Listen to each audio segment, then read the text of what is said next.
வீடியோல 11th standard chemistry unit 1ல book பேக்ல 37th கொஸ்டின் பார்க்க போறோம். What is the difference between molecular mass and molar mass? அது ரெண்டுத்துக்குமான டிஃபரன்ஸ் எழுதணும். அதை நீங்க டேபிள் ஃபார்ம்லயும் எழுதலாம், இல்ல பாயிண்ட்ஸாவும் எழுதலாம். Calculate the molecular mass and molar mass for carbon monoxide. Carbon monoxide formula CO. மோனோனா சிங்கிள்னு அர்த்தம், ஒன்னு அர்த்தம். அப்ப ஆக்சிஜன் வந்து 1 இருக்கு, ஆக்சைடுன்னு கொடுத்துருக்காங்களா, ஆக்சிஜன் வந்து 1 இருக்குன்னு அர்த்தம். இதுவே கார்பன் டை ஆக்சைடுனா CO2ன்னு எழுதுவோம். மாத்தி எழுத போறீங்க. மோனோனா புரிஞ்சுக்கிட்டீங்க, எல்லாமே ஈஸி. மோனோனா 1ன்னு அர்த்தம், ஸோ ஆக்சிஜன் 1 இருக்கணும். டைனா 2ன்னு அர்த்தம். அப்ப ஆக்சிஜன் 2 இருந்ததுன்னா அது கார்பன் டை ஆக்சைடு, 1 இருந்தா கார்பன் மோனாக்சைடு. ஸோ ரொம்ப சிம்பிளா மாலிகுலர் மாஸ்னா என்ன, மோலார் மாஸ்னா என்ன? மாலிக்யூல்னா நிறைய ஆட்டம் சேர்ந்து அதை மாலிக்யூல்னு சொல்லுவோம். மோலார்னா என்ன? 1 மோல் அளவு கொண்ட ஏதோ ஒரு பொருள் இருக்குன்னா அதை மோலார்னு சொல்லுவோம். 1 மோல்னா என்ன? அதுல இவ்வளவு ஆட்டம்ஸ் இருக்கணும். 6.022 × 10⁻23 ஆட்டம்ஸ் வந்து அது 1 மோல்னு சொல்லுவோம். அதனுடைய நிறை கண்டுபிடிச்சுனா, மாசை கண்டுபிடிச்சுனா அதை மோலார் மாஸ்ன்னு சொல்லுவோம். அந்த மாலிக்யூல்ல நிறைய ஆட்டம் சேர்ந்துருக்குன்னு சொன்னா அந்த மாலிக்யூலுக்கான மாசை கண்டுபிடிச்சா அதுக்கு பேர் மாலிகுலர் மாஸ். ரொம்ப சிம்பிள். இதெல்லாம் நம்ம ஏற்கனவே 10th பார்த்திருக்கோம், இதுலயும் பேசிக் வீடியோஸ் எல்லாம் பார்த்திருக்கிறோம். பேஜ் நம்பர் 4ல மாலிகுலர் மாஸ் பார்ப்போம். Relative molecular mass. ரிலேட்டிவ்னாலும் மாலிகுலர் மாஸ்னாலும் சேம் தான். Relative molecular mass. ரிலேட்டிவ்னா என்ன? கம்பேர் பண்றாங்கன்னு அர்த்தம்.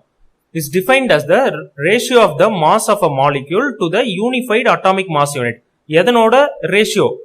ரேஷியோனா டிவைட் பண்றதுன்னு அர்த்தம்.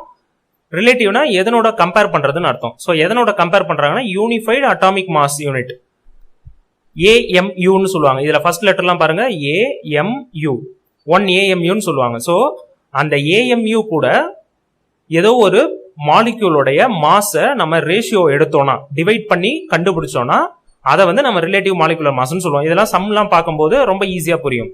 The relative molecular mass of any compound can be calculated by adding the relative atomic masses of its constituent atoms. நம்ம இது ரேஷியோவும் போட்டு கண்டுபிடிக்கலாம், இல்ல இன்னொரு சிம்பிளா எப்படி கண்டுபிடிக்கலாம்னா ரிலேட்டிவ் அட்டாமிக் மாஸ். ஏற்கனவே நம்மளுக்கு அட்டாமிக் மாஸ்லாம் தெரியுமா? ஒரு ஆட்டமுக்கும் அட்டாமிக் மாஸ் நம்மளுக்கு தெரியும், relative atomic mass.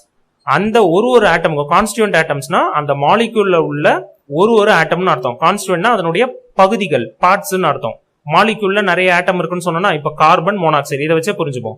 Carbon monoxide இந்த கொஸ்டின்ல கேட்டது. கார்பன்றது ஒரு ஆட்டம், ஆக்சிஜன்றது ஒரு ஆட்டம்.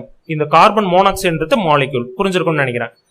இந்த C and Oன்ற கான்ஸ்டியூண்ட் ஆட்டம்ஸ், அதனுடைய பார்ட், அந்த மாலிக்யூல்ல உள்ள பார்ட், அந்த ஆட்டம்ஸ்லாம் அந்த ஆட்டம்ஸ் உடைய ரிலேட்டிவ் அட்டாமிக் மாஸ் எடுத்து அதை ஆட் பண்ணோம்னா நம்மளுக்கு molecular mass of any compound. காம்பவுண்ட்னா CO மாலிக்யூல் சொல்லுவோம், இல்ல காம்பவுண்ட் சொல்லலாம்.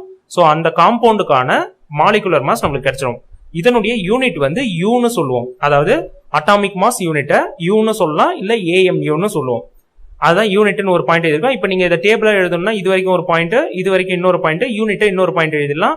அதுக்கு அடுத்து கார்பன் மோனாக்சைடுக்கு நீங்க கால்குலேஷன் போடலாம். இப்ப கார்பன் மோனாக்சைடுக்கு மாலிகுலர் மாஸ் கண்டுபிடிக்க போறோம். நம்ம இப்ப அந்த டெஃபினேஷன் பார்த்தோம்ல, அதுல என்ன கொடுத்திருந்தாங்க? மாலிகுலர் மாஸ் கண்டுபிடிக்கணும்னா நம்ம அதனுடைய ஆட்டம்ஸ், கான்ஸ்டியூண்ட் ஆட்டம்ஸ் சொன்னாங்க. கான்ஸ்டியூண்ட் ஆட்டம்ஸ் இதுல எது? கார்பனும் ஆக்சிஜனும். அந்த கான்ஸ்டியூண்ட் ஆட்டம்ஸ் உடைய atomic mass, relative atomic mass எடுத்து நம்ம ஆட் பண்ணோம்னா நமக்கு ஆன்சர் கிடைக்கும். சோ 1 into ஒரு கார்பன் மோனாக்சைடுல ஒரு கார்பன் இருக்கு, ஒரு ஆக்சிஜன் இருக்கு. அப்ப கார்பனுக்கு 1 into இது வந்து relative atomic mass of carbon 12.01 எழுதலாம், இல்ல சிம்பிளா 12 கூட எழுதலாம், தப்பு கிடையாது. இது வந்து AMU யூனிட். நான் ஏற்கனவே சொன்ன மாலிகுலர் மாஸ்க்கு AMUன்னு எழுதணும். அதனால தான் டோட்டலா ஆட் பண்ணும்போது AMUன்னு நம்ம கடைசியா கொண்டு வந்திருக்கோம். இது ரிமைனிங் பாத்தீங்கன்னா plus 1 into atomic mass of oxygen வந்து 16 AMU. இப்போ இது ரெண்டுத்தையும் ஆட் பண்ணணும். 12.01 plus 16 இல்ல 12 plus 16 சிம்பிளா பார்த்தோம்னா 28 கிடைக்கும். 28 AMU ஆர் 28.01 AMU ரெண்டும் கரெக்ட் தான். இந்த மாலிகுலர் மாஸ் கண்டுபிடிக்கணும்னா ரொம்ப சிம்பிளா ரிலேட்டிவ் அட்டாமிக் மாஸ் நம்மளுக்கு தெரிஞ்சிருக்கணும். அது இப்ப சில எலமெண்ட்ஸ்க்கான ரிலேட்டிவ் அட்டாமிக் மாஸ் உங்களுக்கு கீழே கொடுத்திருக்காங்க. இந்த பேஜ்ல டேபிள் கொடுத்திருக்காங்க, பேஜ் நம்பர் 5ல. இதுதான் அந்த டேபிள். பேஜ் நம்பர் 8ல மோலார் மாஸ் நம்மளுக்கு கொடுத்திருக்காங்க. இதுல பாத்தீங்கன்னா இது வரைக்கும் ஒரு பாயிண்ட் எழுதலாம், இது ஒரு பாயிண்ட், யூனிட் ஒரு பாயிண்ட், அதுக்கப்புறம் molar mass of carbon monoxide நம்ம கண்டுபிடிக்கலாம். ஃபர்ஸ்ட் டெஃபினிஷன் பார்க்கலாம். Molar mass is defined as the mass of 1 mole of a substance. சப்ஸ்டன்ஸ்னா ஒரு பொருள்னு அர்த்தம். ஒரு பொருளுடைய 1 mole அளவுல எவ்வளவு மாஸ், எவ்வளவு நிறைஞ்சிருக்குதோ அதை தான் நம்ம மோலார் மாஸ்ன்னு சொல்லுவோம். இதெல்லாம் நான் ஏற்கனவே கொஸ்டின்ல சொல்லும் போதும் சொன்னேன். அதை தான் இங்க கொடுத்துருக்காங்க டெஃபினேஷனா. அதை வந்து டிஃபைன் பண்ணிருக்காங்க. The molar mass of a compound is equal to the sum of the relative atomic masses of its constituents.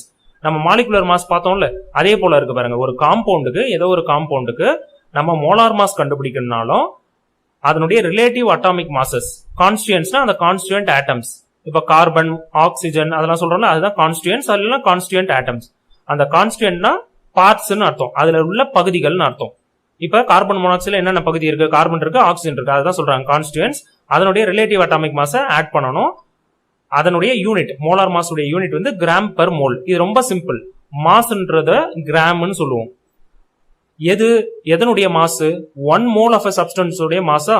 அப்ப கிராம் பெர் மோல், அதாவது டிவைடட் பை மோல்னு எழுதணும். இதை நம்ம நியூமரேட்டர்ல எழுதணும்னா மோலை வந்து கிராம், மோல் பவர் -1 வந்துடும். இங்க டிவைட்ல எழுதணும்னா +1 இருக்கு, நியூமரேட்டர்ல வந்து -1 ஆயிடும். சோ இது புரிஞ்சிருக்கும்னு நினைக்கிறேன். எக்ஸ்பிரஸ்டுனா மோலார் மாஸை நம்ம எந்த யூனிட்ல நம்ம எக்ஸ்பிரஸ் பண்ணலாம், எழுதலாம்னா கிராம் பெர் மோல்ல எழுதலாம். இப்போ molar mass of carbon monoxide கண்டுபிடிப்போம். அதே போலதான் 1 × 12.01 இது வந்து relative atomic mass, plus 1 × 16 relative atomic mass of oxygen. இது 16. இதை நீங்க 12 எழுதலாம், இல்ல 12.01 எழுதலாம். Answer same, 28.01 gram per mole. புரிஞ்சிருக்கும்னு நினைக்கிறேன். ரொம்ப